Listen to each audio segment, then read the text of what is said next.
Want to know what's been the #1 ROI in my career? Easy. Learning how to build 3-statement models. It's allowed me to get promoted from my accounting job. It's connected me with tons of CEOs and investors at fast-growing companies. And it's even allowed me to go off on my own and start my own accounting firm. And if you learn this skill, I have no doubt it'll do the same for you in your career. But here's the deal. Most people think it's really tough to build a 3-statement model. They don't realize that it's simple, like really simple. So in this video, I'm gonna walk you through it all so that by the time we're done, you'll be able to create something like this where you could forecast all 3 statements with ease. And it all starts with a refresher on how financial statements work. See, financial statements are the uniform way in which information about a company's financial health is communicated. So just like when you go to a doctor and you'll get a blood test where your results will look a certain way, well, the same thing happens when you take a look at your business's finances. And it's conveyed by these 3 statements: the profit and loss, the balance sheet, and the statement of cash flows. So let's take a look at our first statement, the profit and loss. Now, you may hear the term income statement, which is the same thing. And this statement is all about explaining the performance or profitability of your business. So we start with revenue, that's how much you're generating income. Then we have cost of goods sold, that's the actual cost to deliver your product or service. So if you're selling iPhones, that may be the cost of the iPhone. If you're selling software, that may be the cost of your hosting. Okay, and then we have operating expenses. These are the costs to operate your business. Common expenses can be rent or payroll or professional fees, but keep in mind what may be an operating expense for one business may be a cost of goods sold for another. It depends on the business model. Okay, then we have other income and other expenses. Those are expenses that don't relate to your core business, but still affect the business. So other income can be like money back from credit card points or interest income, while other expenses can be interest expense or depreciation and amortization. Now, depreciation and amortization is an important piece in how financial statements connect. So I'm gonna come back to that as we go through the balance sheet. But first, let's wrap up our discussion on the P&L by discussing the profitability metrics. Like we spoke about, the profit and loss tells you about the profitability of your business. Are you generating a profit or a loss? First up is gross profit. You get there by taking your revenue minus your cost of goods sold. Now, this is a really important metric because it represents the maximum amount that you can actually generate in terms of profitability to either reinvest into the business or pay out to the owners. But then we go one level deeper with what's known as net operating income. That is your gross profit less your operating expenses. This tells you how much profit is left over after you subtract out the costs to actually operate your business. Then we have net other income, which just nets your other income and other expenses. And finally, we get to net income, which is your net operating income plus your net other income. Or put another way, it's taking all your income accounts and subtracting out all of your expense accounts. And now you have net income. And just as we spoke about, your profit and loss is just one of the 3 financial statements. Next up is your balance sheet. And to me, this is the most important statement of them all because it easily gives you the most amount of information. Okay, first, the 3 major sections are assets, liabilities, and owner's equity. You may have heard this term, the accounting equation, which states that assets equal liabilities plus owner's equity. That pretty much means that any items of economic value that the business owns or controls came into the business by amounts that are either owed by the creditors or owners of the business. So let's do a deep dive on assets. First up, we have current assets. Current assets are assets that are expected to be consumed or converted into cash within a 12-month period or less. And what's the most important current asset? Well, cash. In fact, it's so important that it has its own financial statement. But more on that in just a sec. Other current assets are accounts receivable, which represents the amounts that customers owe you, and prepaid expenses, which are amounts that you paid for and you've yet to consume. Then we also have fixed assets. Fixed assets are assets that the business invests in expecting long-term benefits. So instead of expensing them directly on your profit and loss, you're gonna capitalize them. Now, what are some common fixed assets? Well, machinery, equipment, laptop, computers, furniture, and land. And just like we have fixed assets, we also have intangible assets. Those are long-term assets, as in the business still invests in them, but they're intangible. Those may represent things like patents or trademarks or domain names or copyrights or goodwill. But here's an important thing with fixed and intangible assets. So if you purchase a piece of equipment, let's say for $20,000, and expect to use that equipment over a 5-year period, you can't really expense that directly in the profit and loss because you're gonna actually generate long-term benefits from that asset. But at the same time, that equipment after 5 years is not gonna be worth the same as it was when you first bought it. So instead, you'll depreciate it. Now, there are a lot of different ways that you can depreciate fixed assets, but the most common is straight line. For example, if you purchase something for $20,000 and it has a 5-year useful life, every month you'll take 1/60th of that balance. You'll then record a depreciation expense on your income statement for that amount. Now here's the key, because it unlocks the first connection between the income statement and the balance sheet. See, every time that you record that depreciation expense on your income statement, it'll then get accumulated into a contra account called accumulated depreciation. It's a contra account because it reduces the value of that account. So you'll see $20,000 in the fixed assets category, but then you may see an offset for, let's say, $2,000 after a bunch of months where you depreciate that value via accumulated depreciation. And the same is true for your intangible assets. This time, you'll amortize that balance each period, and that'll get accumulated into a contra asset account called accumulated amortization. Okay, so now that we have our assets out of the way, let's quickly discuss liabilities. Those are amounts that you owe to the creditors of the business. Now, just like we have current assets, we also have current liabilities. Those are liabilities that we expect to satisfy within a 12-month period or less. Now, what's the most common current liability? Well, it's the opposite of accounts receivable, and it's called accounts payable. These are amounts that you owe to vendors of the business. But there could be other current liabilities like deferred revenue, which represents advance amounts that you either invoice or collected from customers, but you have yet to actually deliver your product or service. And then there are a bunch of long-term liabilities like debt.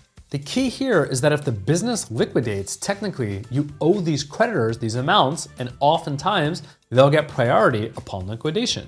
But then you also have owner's equity, which represents the amounts that are owed to the owners of the business. So this can represent amounts that were put into the business by the owners, which you may hear terms like common stock or preferred stock or additional paid-in capital. It also introduces our third income statement and balance sheet connection, retained earnings. Just like accumulated depreciation and accumulated amortization is an accumulation of depreciation and amortization from the profit and loss, retained earnings is an accumulation of net income from your profit and loss. Now, you may see a temporary account on the balance sheet called net income, which will accumulate throughout the year and then get closed out to retained earnings on 1/1 of the following year. But this is why the balance sheet to me is my favorite statement. It gives you the most amount of context compared to the other two statements. You really have everything that you need for the most part in a balance sheet. But this third statement may be the most popular because it tracks your most important asset, cash. That is, your statement of cash flows. Now, this statement can be presented both via the direct method as well as via the indirect method. The direct method looks like this, and it's really easy to understand. You can see how much cash you collected from customers or how much cash you paid to vendors. The challenge is it's really difficult to actually produce a cash flow statement on the direct method. You need a lot of additional information outside of what you'll collect on your income statement and balance sheet. That's why most businesses opt for the indirect method, which looks like this. This isn't as intuitive to read. Well, hopefully by the end of this video, you'll be able to understand it, but it's really simple to prepare because you only need your income statement and balance sheet. It's like if you want to make Russian dressing, you really just need ketchup and mayo. Well, that's pretty much how you make a statement of cash flows, with a P&L and a balance sheet. And I'm going to show you how to prepare that in just a sec. But first, let's go over the 3 sections of the statement of cash flows. First up, we have our cash from operating activities. Our cash from operating activities shows you all the cash movements related to running your business. We start with our net income from the profit and loss. We then add back in depreciation and amortization because those are non-cash expenses. Then we simply take the net difference between every current asset and every current liability. Now, I'll explain what that means in just a few moments, but first, let's talk about cash from investing activities. And these represent the cash movements from amounts that the business invested into with fixed or intangible assets. So don't confuse those with amounts that were invested into the business by external parties. That's actually our final section, cash from financing activities. Cash from financing activities represents all the cash movements from financing the company. So you take out some debt, or maybe you raise some equity, or maybe you pay back some debt. All that would show up under our cash from financing activities. So a three-statement model allows you to forecast out your profit and loss, balance sheet, and through that forecast, you'll automatically generate a statement of cash flows. But before I show you how that works, let me just explain one more concept about financial statements. And that's the difference between cash and accrual accounting. Cash accounting means that you're going to record income and expenses whenever you receive money or pay money. Accrual accounting is a lot more interested in the economic activity of your business. So you'll record income only when you earn that income and the expense only when you actually consume the expense. So financial statements can tell you a wildly different story if the company elects to choose the cash basis of accounting versus the accrual basis of accounting. Most big businesses choose the accrual basis of accounting because it's compliant with generally accepted accounting principles. If you're a public company, you don't really have a choice. You need to choose accrual. But if your business is small, the cash basis is just a lot simpler to produce. And there's nothing wrong with that. Okay. So in order to build a three-statement model, we really need to understand how the financial statements are connected with one another. It really starts with an understanding of how the profit and loss and balance sheet are connected. So we already spoke about the three main connections. First, depreciation on the profit and loss, and it connects to accumulated depreciation on the balance sheet. The same thing with amortization expense and accumulated amortization. And then lastly, we have net income on the profit and loss, which accumulates into retained earnings. These three accounts are one-to-one relationship.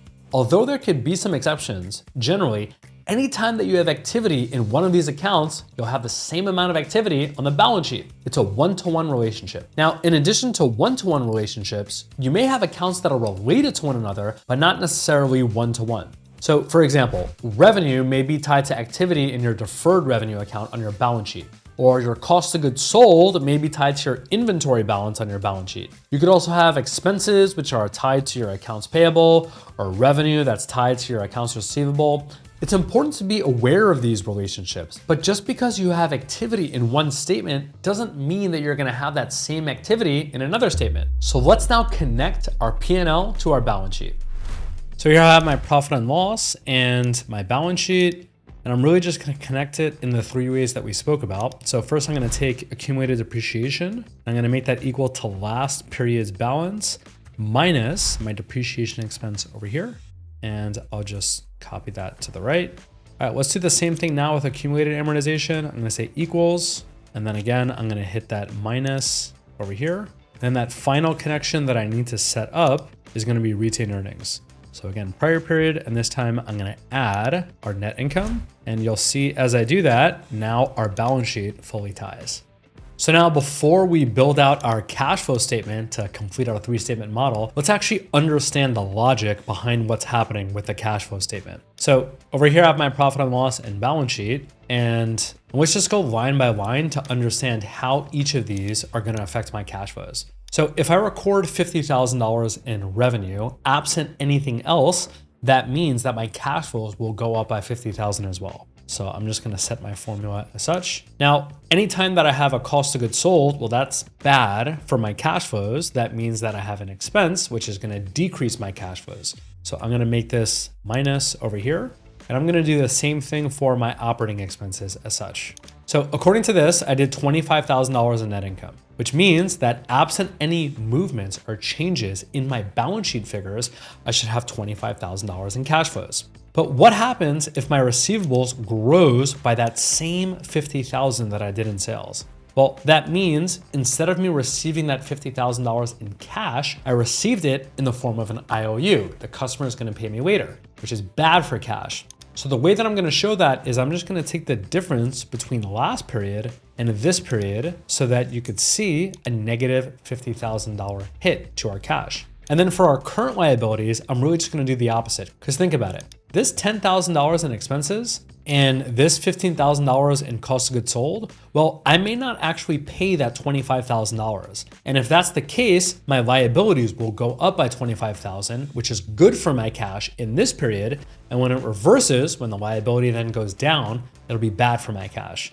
So the way that I'm gonna show that is I'm just gonna take this period's balance minus last period's balance. And that's how I get to a positive 25,000 as such. But the same logic can also apply for our equity. So if we see an equity account goes up, that means that we received money into the business. So just like with liabilities, I'm gonna take this balance, subtract out last balance. And now, according to this, if I sum it all up, you'll see that despite the fact that I only had $25,000 in net income, I got $50,000 in cash flows.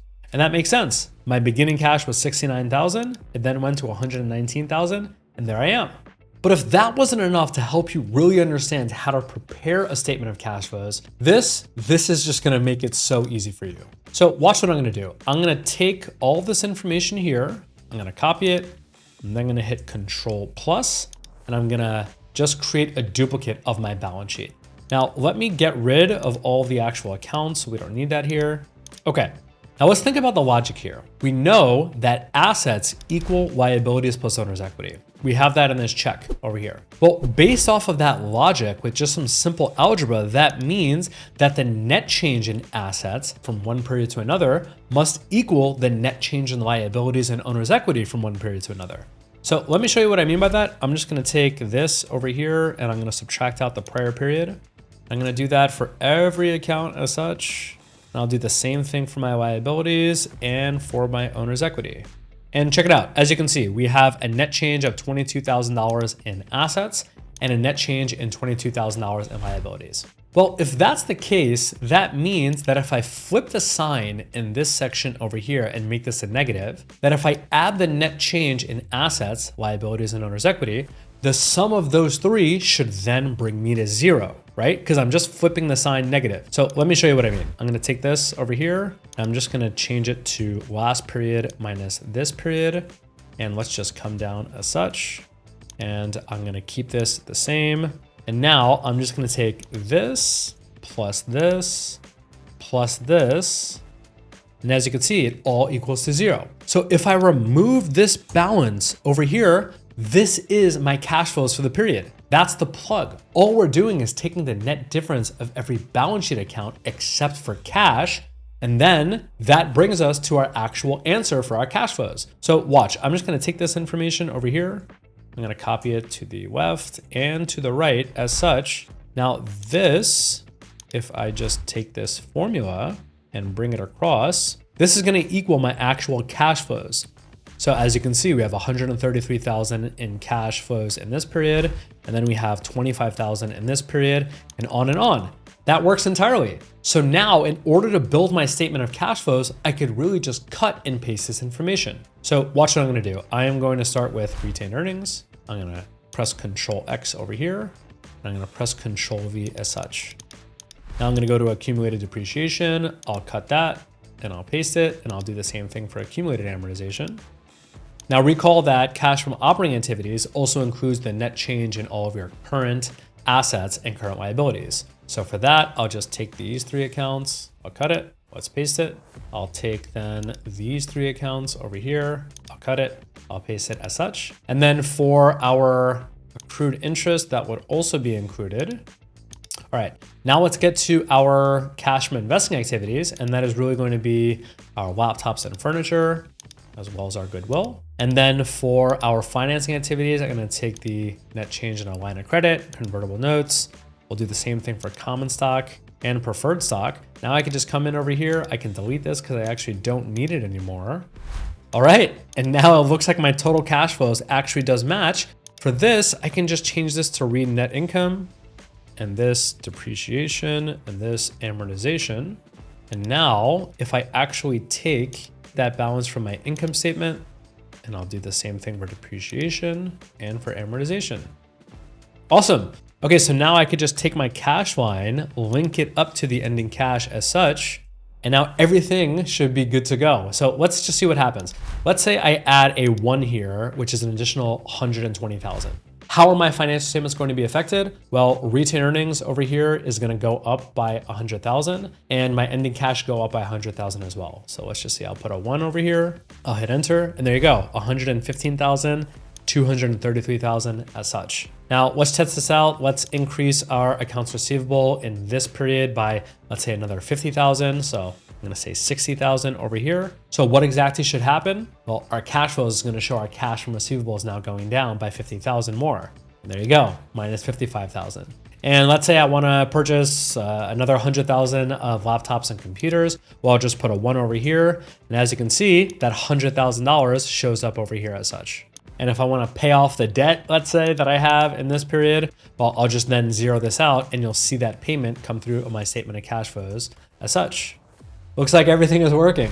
And now you have the tools that you need to build a 3-statement model. But don't just stop there, because there's so much to financial modeling than just this 3-statement model.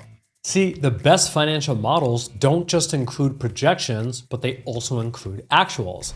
So in this example over here, I have my income statement and balance sheet directly from my accounting software, and then I'm consolidating all of that information via this drivers tab, where you can see that I have all of my historicals and then placeholders where I could just enter in all of my projections. And as you can see, I'm distinguishing between actuals and projections right over here. And that information flows through my income statement, balance sheet, and cash flows on my full 3-statement model. And the way that I'm showing that to the readers of my model is via this instructions tab that I created. So as you can see, this over here is outlining the structure of my model, where the drivers tab is what pulls in the information and pushes it to all of these other tabs. Now, I also have a color coding system over here for the readers of my model, where they could understand that the items in blue are editable, and those are the assumptions that can be tweaked, whereas the items in purple pull directly from other cells, and items in black are just by default calculations that shouldn't be edited. But we also have then these items in red, which is our error check. And that pretty much allows us to understand anytime that we have an error in the model. So let me show you an example. Like we mentioned, we shouldn't really be editing anything that's black in the model. So when I set that $150,000, if I change that to, let's say, $300,000 directly on the income statement, notice what happens over here. I get this note that I have an error. And if I go to this error check tab, that tab shows me that each of these tabs have issues that I need to go out and fix. So if I go over here to the bottom of my income statement tab, I see that both my revenue and net income no longer matches to what it actually should be. And if I come over here and copy and paste, all that information now gets fixed and the flag is model functioning properly. And another thing that I like to do is, once I have all my projections set for my entire income statement and balance sheet, I like to aggregate that information via this summary tab over here, where I can see the details on an annual, quarterly, and a monthly basis for my profit and loss, balance sheet, as well as my cash flows. So now I can just easily come, if I want, and take a picture of this information and maybe send it over to investors and showcase that these are my new projections that I want to showcase for 2025. Now, I want to go into detail on how to set up all these parts to optimize your model, but that's way too much information to include in this one video. So that's why I created my course, Financial Modeling Fundamentals. We'll build a world-class financial model like the one that you see over here, and we'll go deep into topics that we just mentioned so that you could replicate this for any business model. You'll also get access to many plug-and-play templates that you can use in your own work. And if you join our pro plan on our community, you'll not only get access to this course, but also every on-demand course that I have available. And I have many more coming around revenue forecasting and headcount and P&L forecasting and balance sheet forecasting. And there are so many other perks that you'll get, like the chance to connect with other finance and accounting professionals, and plenty of other useful resources to help you level up in your career. Check out the link in the description below to learn more. And in the meanwhile, check out this video right here on the 4 levels of forecasting. I'm Josh, your CFO guy, and I'll catch you next time.